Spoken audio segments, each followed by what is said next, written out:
Hi, I'm Brijraj Desai. Home is where the heart is. I've lived in 7 cities so far, 6 states, 2 countries.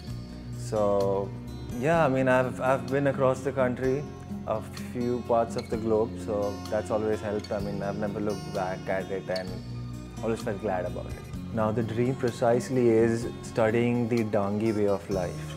Through my ancestral village, where we have an ancestral property, it's in the Dangs, which is on the South Gujarat region, on the South Gujarat-Maharashtra border. They're the Dangi people.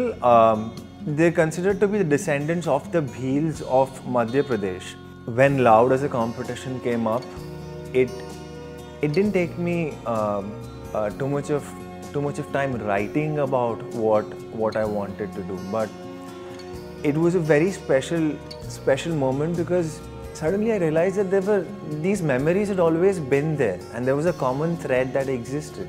All that was lacking was a direction and single-minded approach to actually looking at it.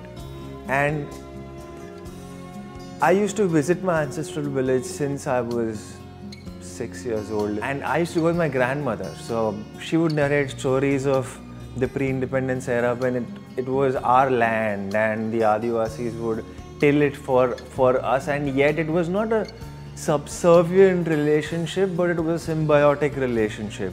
They're people who have their own dialect, they have their own dressing style, which is unfortunately very quickly receding into the oblivion. If you don't capture it now, it just might be a little too late. I chalked out a plan. Firstly, I researched, and then what I did was I spent about 4 to 5 days actually in the villages and the areas around there.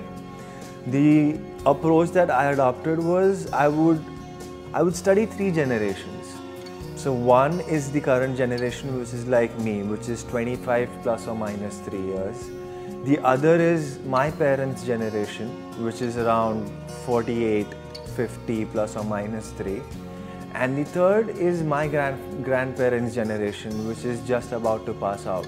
So I think that is the perfect landscape for me to kind of understand the whole gamut of transformation that is taking place right now in their civilization. That's it. I think that realization keeps you going, and then there is that aha moment, and Loud was a part of that aha moment.